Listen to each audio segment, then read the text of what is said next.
जय श्री राधे कृष्णा मित्रों, आप सभी को मकर संक्रांति की ढेर सारी शुभकामनाएं। पौष या माघ महीने में बड़ी संक्रांति आती है। इस दिन गंगा जी नहाने का विशेष महत्व है। कुछ लोग तीर्थ स्थानों पर जाकर के स्नान दान आदि करते हैं। यदि संभव नहीं होता तो आप घर पर भी पानी में गंगा जल मिला करके स्नान कर सकते हैं। इस दिन काले तिल के लड्डू दाल चावल मिलाकर के अर्थात खिचड़ी का दान किया जाता है। घेवर, घी, गुड़, नाल, रुपए आदि पर बायना निकाल करके अपनी सासू जी को हाथ फेर करके दिया जाता है और अपनी बहन बेटियों के यहाँ भी इस दिन बायना निकालने के लिए भेजा जाता है। जिस साल लड़की की शादी होती है अर्थात लड़की के ब्यावले साल कुछ नेक होते हैं। यदि किसी कारणवश आप उस साल ना कर पाए तो उसे बाद में भी कर सकते हैं, जैसे कि घाट पाट, कोठी मुट्ठी, चिड़िया मुट्ठी आदि का नेक होता है। कुछ लोगों के यहाँ ब्यावले साल पे संक्रांत का उचमन भी होता है। जब उचमन होता है तो उसमें वो घेवर, गुड़, घी, लड्डू, तिल के और साड़ी, ब्लाउज और रुपए आदि रख करके हाथ फेर करके सासू जी को दिया जाता है। अब सबसे पहले हम बात करेंगे घाट पाट सींचने की। जब घाट पाट सींचते हैं तो वो संक्रांत से शुरू करके अगली संक्रांत पे उसका उचमन किया जाता है। घाट पाट जब सींचते हैं तो उसमें अपने घर के सामने थोड़ा गोबर रख करके उसके ऊपर जल का छींटा देते हैं। लोली की 7 टिक्कियाँ अर्थात बिंदियाँ लगाते हैं और चावल चढ़ाते हैं। फिर गोबर के आगे जल सींचते जाते हैं और बोलते जाते हैं, सींचूंगी घाट पाट, पाऊंगी राजपाट। 12 महीने तक। अगर ये संभव ना हो तो महीने में एक दिन जो संक्रांत होती है उस दिन 30 दिन की पूजा एक साथ ही कर लेते हैं और अगले साल संक्रांत पे पूरा होने पर इसका उचमन किया जाता है। जब उचमन करते हैं तो साड़ी, ब्लाउज, एक चांदी के लोटे में मेवा भर के और रुपए पर बायना निकाल के सासू जी को पैर छू के दिया जाता है। अब बात करते हैं चिड़िया मुट्ठी। चिड़िया मुट्ठी का नेक भी संक्रांत से शुरू होकर के अगली संक्रांत पर उसका उचमन होता है। संक्रांत से रोज एक मुट्ठी चावल चिड़ियों को दी जाती है। यदि रोज संभव ना हो सके तो हर महीने की संक्रांत को 30 मुट्ठी चावल एक साथ ही दे दिए जाते हैं और अगली बड़ी संक्रांत जो आती है अगले साल पे, उस दिन उसका जब उचमन करते हैं तो उचमन में एक चांदी की चिड़िया, चावल और रुपए पर बायना निकाल करके सासू जी को पैर छू के दिया जाता है। कोठी मुट्ठी। कोठी मुट्ठी का जो नेक होता है वो भी संक्रांत से शुरू करके और अगली संक्रांत पे उसका उचमन होता है।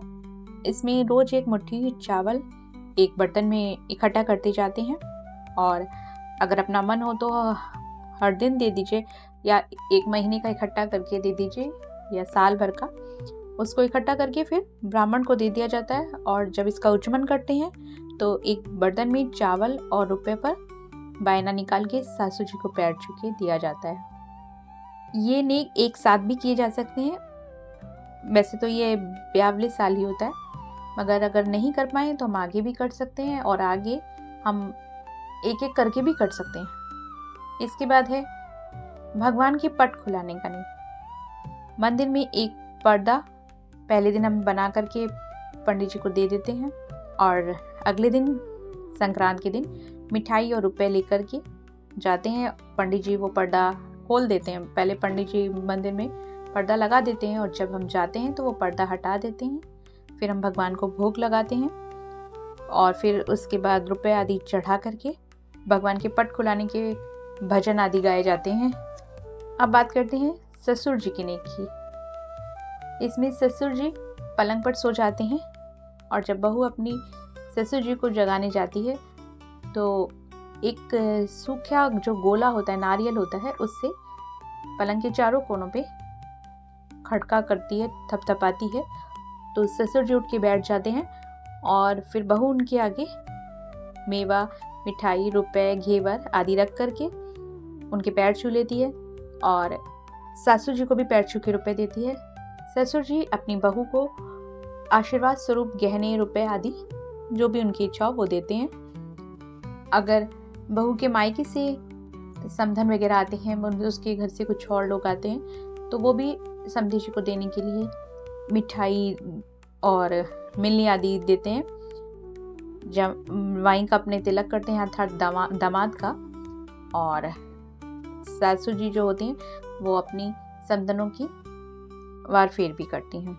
और अगर साथ में बहू के मायके से ब्राह्मणियाँ आदि गीत गाने के लिए मिश्रानी आती हैं तो उन्हें भी रुपए आदि दिए जाते हैं। इसी तरीके से एक नेक होता है थाल परोसने का। घर के बड़े जो भी होते हैं, दादा ससुर जी, ताऊ ससुर जी, चाचा ससुर जी, जेठ जी, नाना ससुर जी, मामा ससुर जी, फूफा ससुर जी, मौसा ससुर जी, इन सबको थाल परोसने का नेक किया जाता है। इसके लिए बहू उनके सामने मिठाई परोस करके रख देती है और पैर छूती है। वो अपनी बहू को गहने और या रुपए जो भी उनकी इच्छा हो पूरे अपनी बहू को आशीर्वाद स्वरूप देते हैं।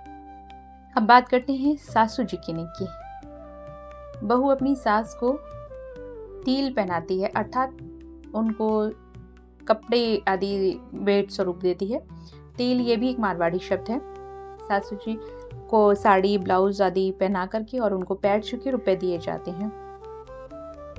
सासू जी के और भी बहुत से नेक होते हैं। एक नेक होता है सासू जी को सीढ़ी चढ़ाने का।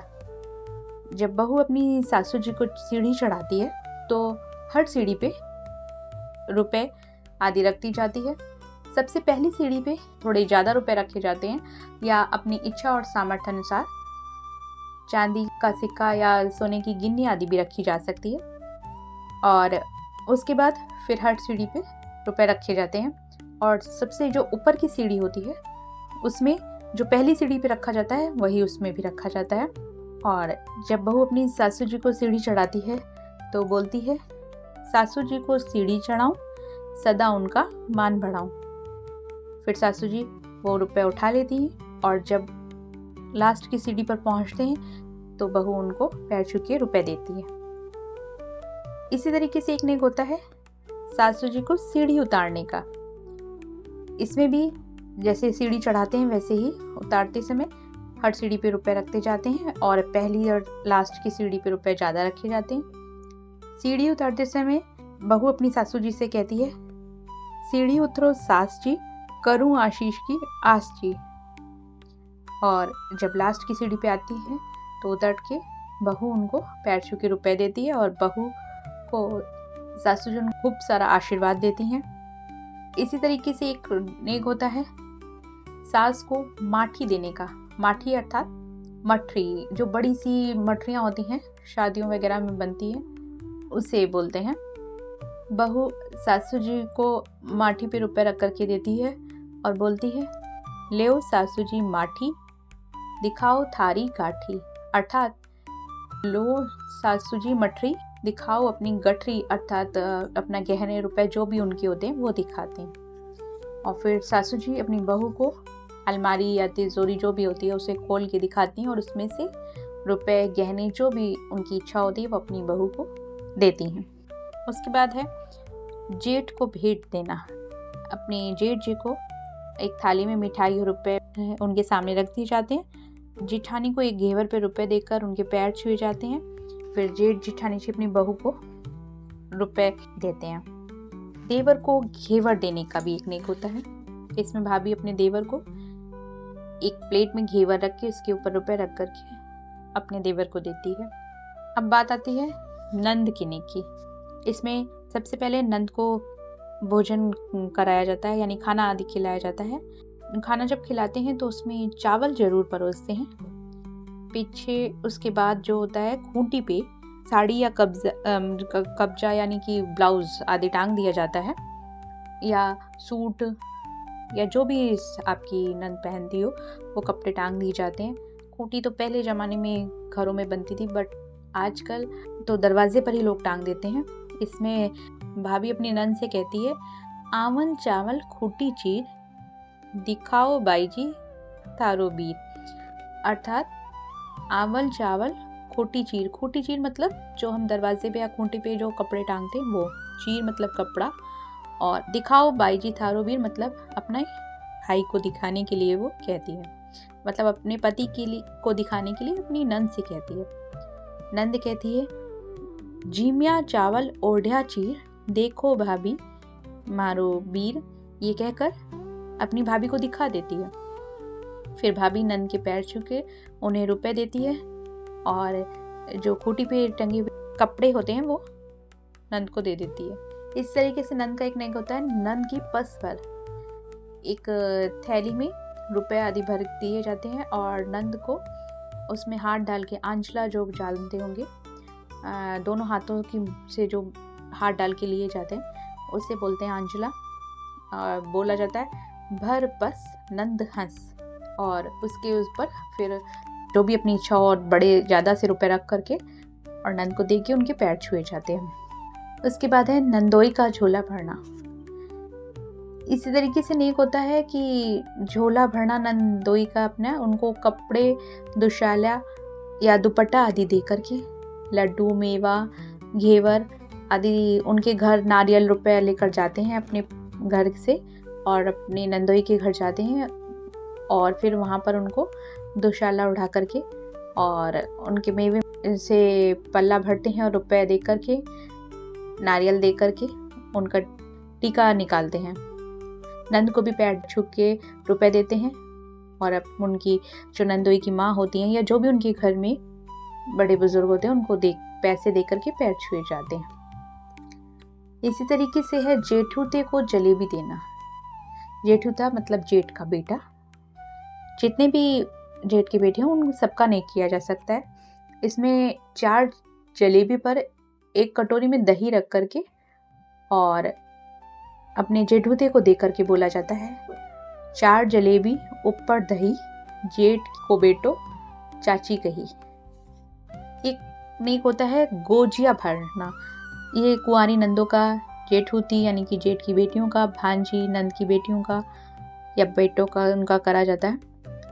उनकी जेब में टॉफ़ी, मेवा आदि रुपए उनकी जेब में भरे जाते हैं और उन्हें कपड़े आदि जो भी अगर आपकी इच्छा हो दे सकते हैं। अब बात करते हैं पति की नेक का।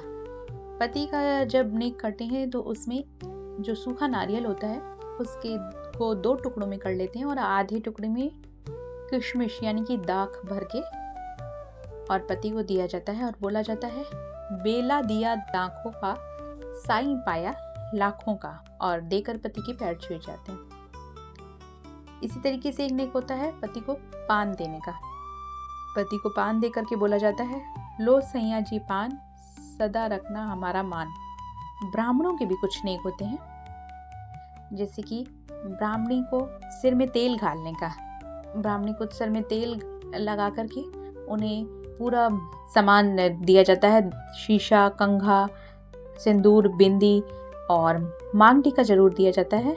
ये आजकल सोने और चांदी का संभव नहीं भी हो पाता है तो उसमें मेटल का भी दिया जा सकता है, मगर मांग टीका जरूर दिया जाता है।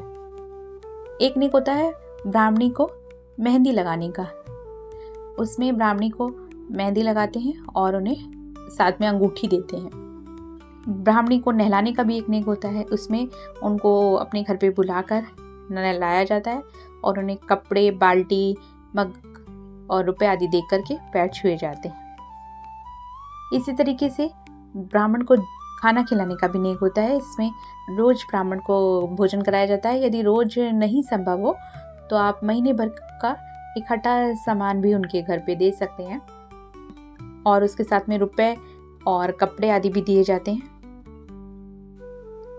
ब्राह्मण को चाय पिलाने का भी एक नेक होता है। उसमें उन्हें रोज चाय पिलाई जाती है। यदि रोज का संभव ना हो तो आप महीने का मतलब इकट्ठा सामान दे सकते हैं और जब आप अगली संक्रांति पे जब उनको देते हैं तो पूरा चाय बनाने का सामान, चीनी, चाय पत्ती और बनाने के बर्तन जैसे कि एक भगोना, उस पे प्लेट, छलनी, ग्लास और नाश्ते का सामान या नाश्ते के लिए रुपए जो भी दिए जाते हैं और देकर उनको दक्षिणा देकर के फिर उन्हें विदा किया जाता है। तो उम्मीद करती हूँ आपको ये सारी नेक चार जो हैं संक्रांत पे किए जाने वाले पसंद आएंगे। जय श्री राधे कृष्णा, जय श्री लक्ष्मी नारायण।